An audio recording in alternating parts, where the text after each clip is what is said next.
이 12장 1절 3절이 하나님께서 아브라함에게 주신 어마어마한 축복인데, 특별히 여기서 이 축복 가운데 가나안 땅을 주신다라고 말씀을 하시죠. 이 가나안 땅을 이제 주시는데, 이것을 아브라함한테만 주는 게 아니고 아브라함의 자손들이 이 땅을 계속 물려받으면서 결국은 천하 만민이 함께 복을 받게 해주신다 그랬어요. 이 축복이 굉장히 중요한데, 오늘은 이 땅과 자손에 대한 이 땅을 주시고 이 땅을 후손들이 계속 이 땅을 차지하게 될 것, 그래서 결국은 천하 만민까지 복을 받게 하는 이 부분을 좀 더 살펴보려고 하는데요. 이 부분을 이제 오늘 29장까지 쭉 이렇게 살펴볼 텐데, 계속해서 말씀하고 또 말씀한다는 말이죠. 그래서 이 부분이 너무나 중요하기 때문에 계속 반복해서 하나님도 말씀하셔요. 아브라함이 죽으면 이삭에게 또 그렇게 얘기하시고, 이삭이 죽고 나면 또 야곱에게 이렇게 이 땅에 대한 이야기를 계속 하시는 것을 우리가 한번 확인해 보려고 하는데요. 10절 가보시면, 그 땅에 기근이 들었으므로 아브라함이 애굽에 거류하려고 그리로 내려갔으니 이는 그 땅에 기근이 심하였음이라. 여러분, 가나안 땅에 어렵게 들어갔어요. 75세 된 사람이 하나님이 이런 부름을 받아가지고 간다는 거 결코 쉬운 일이 아니었습니다. 그것도 자기 고향이 있고 살던 그 본토가 있는데 거기서 부모 형제까지 다 떠나서 홀로 이 낯선 땅에 간다는 게 쉬운 게 아니었는데도 불구하고 아브라함은 하나님의 명령을 따라 가나안 땅으로 가죠. 가나안 땅에 사는데 그 땅에 기근이 들어가지고 여기서 살아야 되는가 말아야 되는가 심각하게 고민이 됐고, 고민하다 결국은 하나님 주신 땅을 떠나서 애굽으로 갔죠. 근데 이것은 하나님이 원하는 게 아니었습니다. 그래서 애굽에 내려가자마자 애굽 왕에게 아내를 빼앗기게 되고, 빼앗긴 그 아내를 하나님이 밤새 지키고 보호하셨다가 아침에 돌려주면서 애굽의 왕이 너는 우리나라에 살면 안 돼, 가! 이래가지고 결국은 아브라함이 다시 가나안 땅으로 돌아오게 되죠. 그래서 여러분 이제 13장으로 가봅시다. 13장 15절. 13장 15절. 보이는 땅을 내가 너와 내 자손에게 주리니 영원히 이르리라. 자, 여러분, 아브라함이 가나안 땅에 다시 돌아와 살 때에 이미 거부가 되어 있어가지고 롯과 함께 살 수가 없어서 롯이 이곳을 떠나죠. 그리고 나서 하나님이 다시 한번 이 땅을 동서남북으로 싹 다 둘러보라고 말씀을 하시면서 네 눈에 지금 보이는 곳 이 땅 전체를 너에게 주고 내 자손에게 준다. 땅을 주시며 이 땅을 자손에게 계속 주신다고 하는 이 약속을 하고 있는 거죠. 그리고 15장으로 갑니다. 15장 16절부터 18절까지 봅니다. 여기 말씀을 이제 횃불 언약이라고 우리가 보통 표현을 하는데요. 15장 16절, 내 자손은 4대 만에 이 땅으로 돌아오리니 이는 아모리 족속의 죄악이 아직 가득 차지 아니함이니라 하시더니,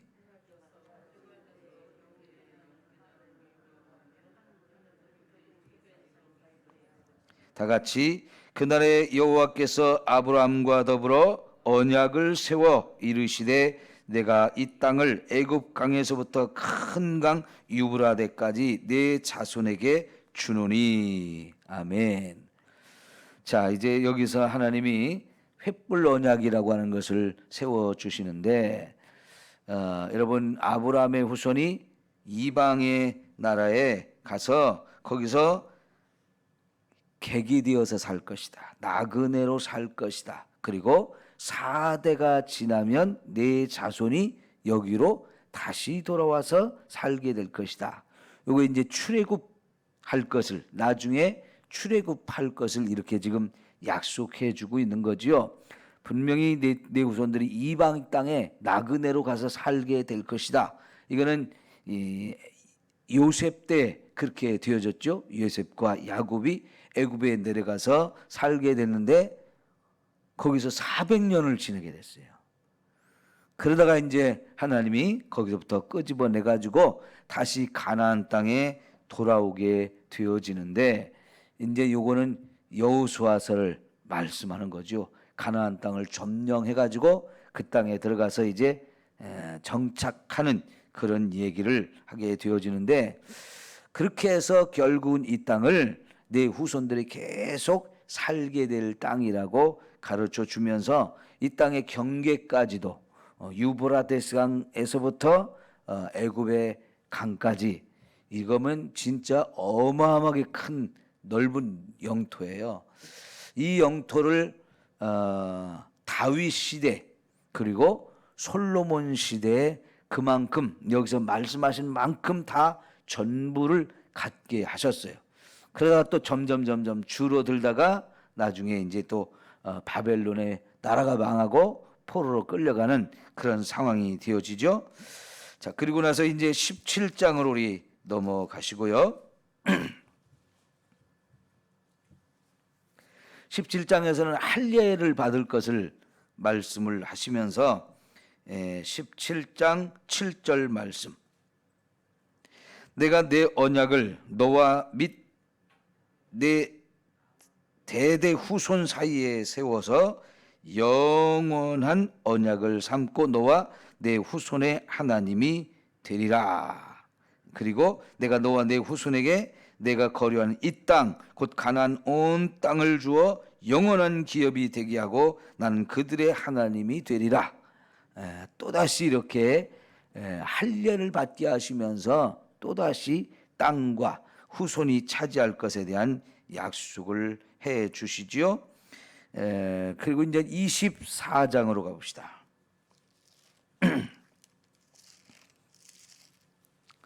24장 6절 7절 말씀입니다. 여기는 이제 아브라함이 이삭을 위해서 며느리감 찾아오라고 종을 바단 아람으로 보내면서 주고받는 이야기 중에 6절 7장입니다. 5절부터 봅시다. 종이 이르되 여자가 나를 따라 이 땅으로 오려고 하지 아니하거나든 내가 주인의 아들을 주인이 나오신 땅으로 인도하여 들어가리이까.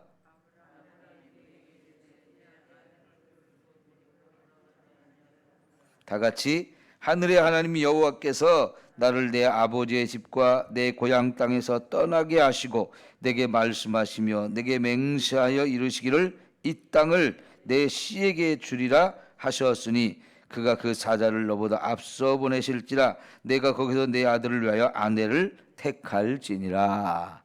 예, 아들을 위한 며느리감 이렇게 구해오라고 저 하란으로 보낼 때에 종이 거기서 좋은 며느리감을 만나기는 했는데 이 땅으로 오겠다고 안 하면 주인의 아들을 데리고 가서 장가 보내고 그리고 데려올까요? 아니면 거기서 살까요? 뭐 이런 질문을 한 거죠. 근데 아브라함은 내 아들은 절대로 이 땅을 떠나면 안 된다. 반드시 여기서 살아야 된다고 하면서 왜 그렇게 해야 된다고 그래요? 하나님이 내게 고향 땅을 떠나게 하시면서 이 땅을 나에게 주었고 내 후손들에게 준다고 약속하셨다. 이 땅은 절대로 떠나서는 안 되는 땅이다라고 하는 것을 확인해 주셨어요. 이렇게 해서 아브라함에게 벌써 몇 번입니까? 6번을 지금 확인해 볼 수 있는 내용이 땅과 후손, 그리고 그 후손이 이 땅을 계속해서 차지하고 살 것을 확인하는 내용이었어요. 이제 26장으로 가볼게요.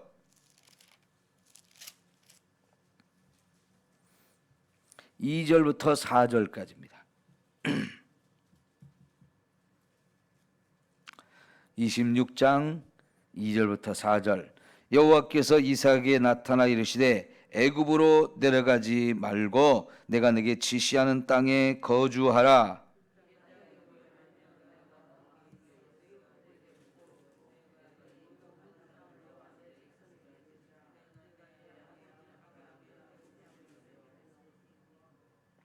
다 같이 내 자손을 하늘의 별과 같이 번성하게 하며 이 모든 땅을 내 자손에게 주리니 내 자손으로 말미암아 천하 만민이 복을 받으리라. 아멘. 예, 이삭에게 이제 하나님이 하시는 말씀이죠. 이삭이 그 땅에 살 때에 또 흉년이 들어서 이삭도 여기서는 도저히 못 살겠다, 애굽으로 가야 되겠다 하고 가나안 땅을 떠나려고 할 때 하나님이 찾아와서 이 땅 떠나지 마라, 이 땅에서 살아라, 흉년이 들었어도 그냥 이 땅에서 살아. 그러면 내가 너와 함께 하면서 너를 복을 줄고 그리고 이 땅을 네 자손들에게 계속 줄 거니까 이 땅 떠나지 마. 이삭이 어떻게 했어요? 순종했죠.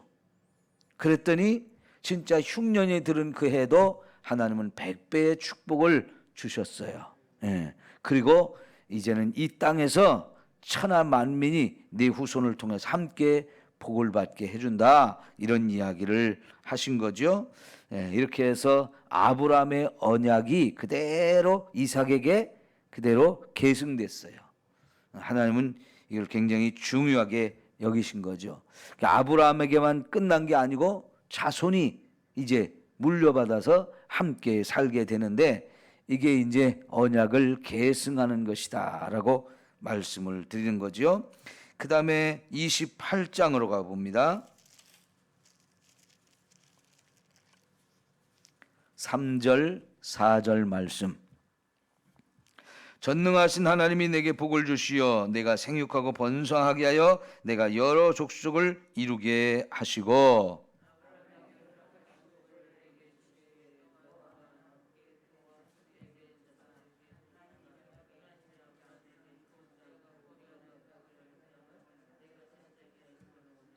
예, 이제는 이삭이 야곱에게 하는 말씀이에요.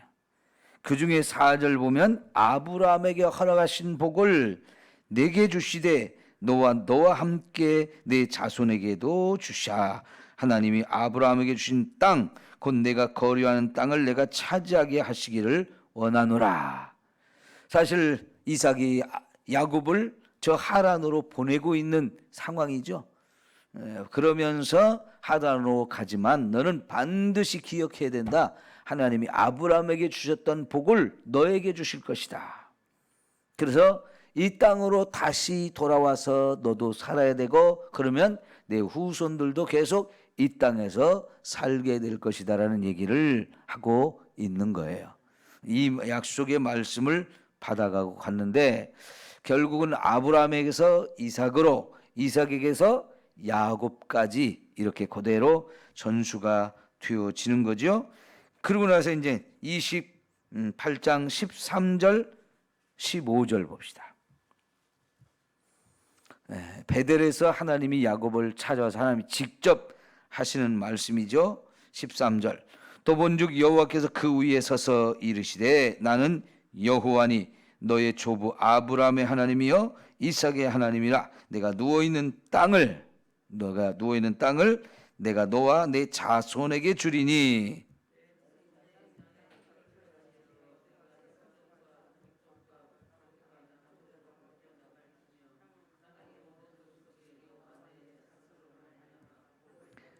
다 같이 내가 너와 함께 있어 내가 어디로 가든지 너를 지키며 너를 이끌어 이 땅으로 돌아오게 할지라. 내가 내게 허락한 것을 다 이루기까지 너를 떠나지 아니하리라. 아멘.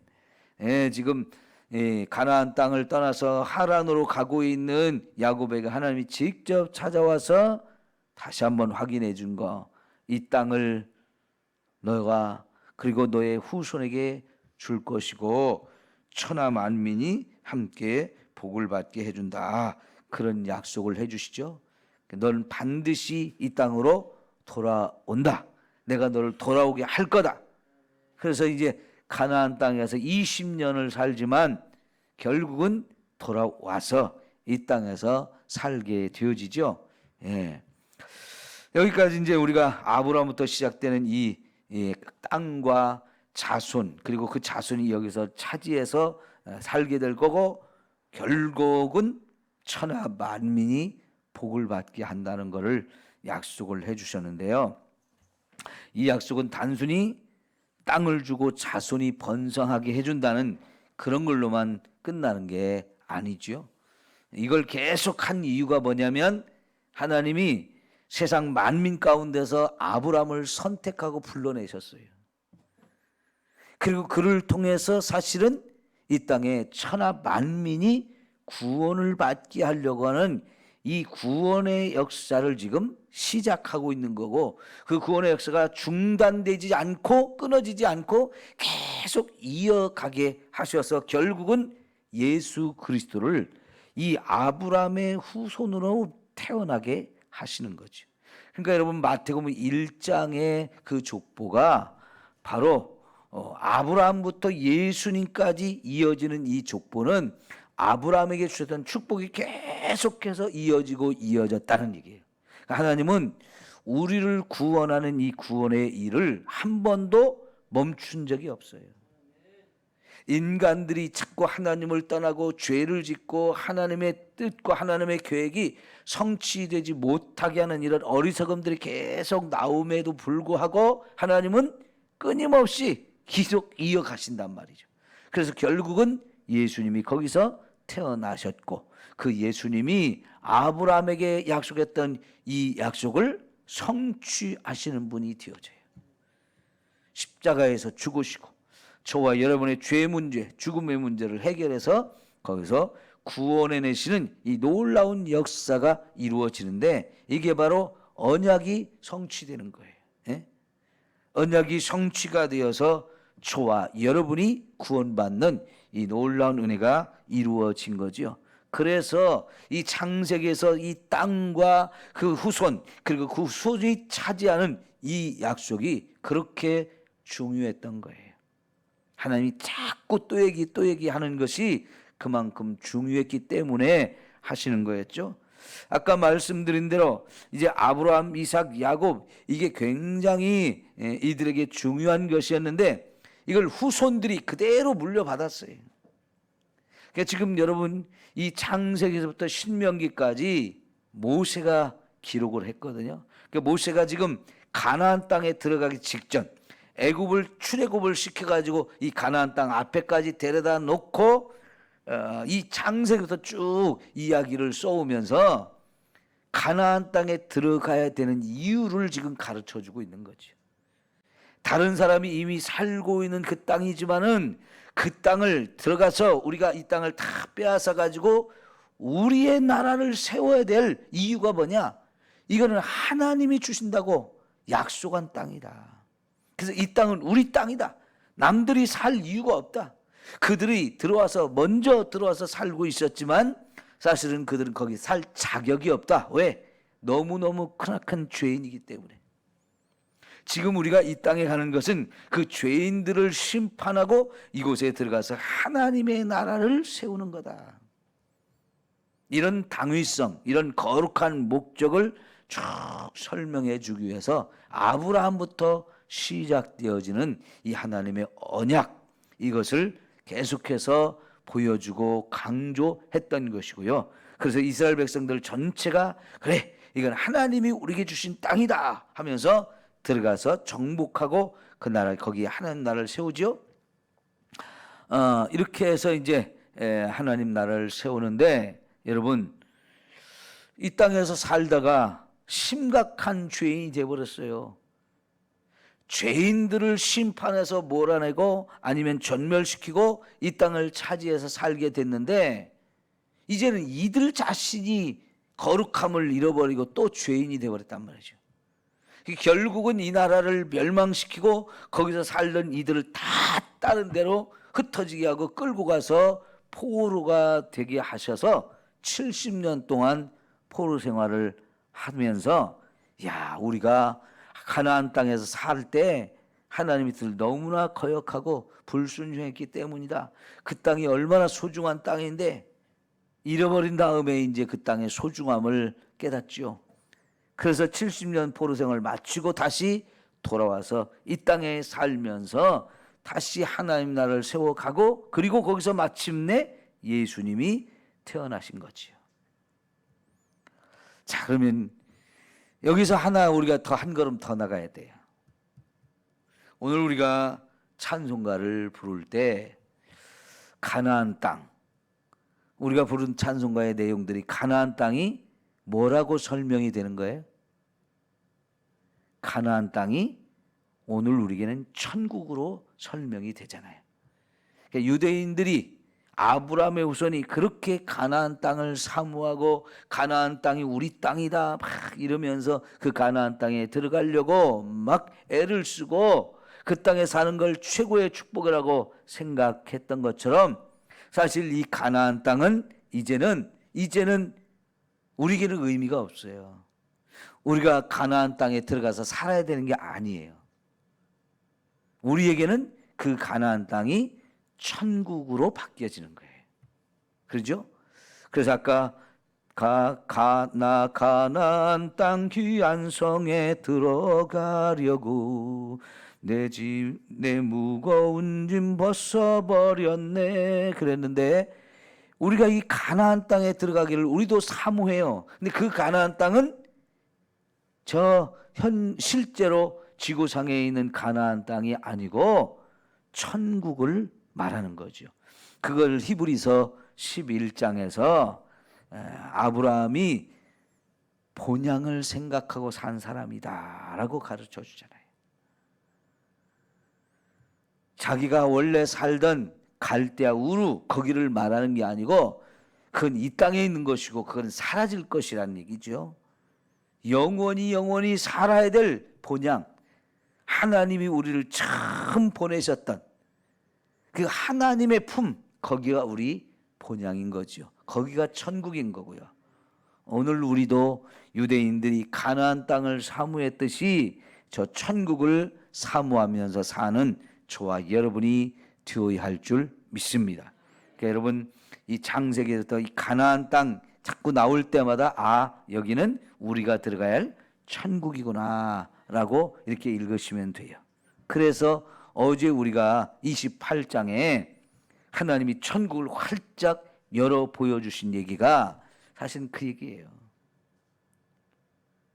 천국이 있다는 사실을 가르쳐주고 거기서부터 땅에까지 사닥다리가 놓여서 오르락 내리락 하는 걸 보여주는 것은 저와 여러분을 하여금 천국을 바라보고 천국으로 오라고 이렇게 가르쳐 주시는 내용이죠. 예. 그 천국을 향해서 오늘도 한 걸음 한 걸음 갑시다. 천국을 준비해 주신 하나님께 감사하며 우리는 그 천국에 가야 합니다. 예, 기도합니다.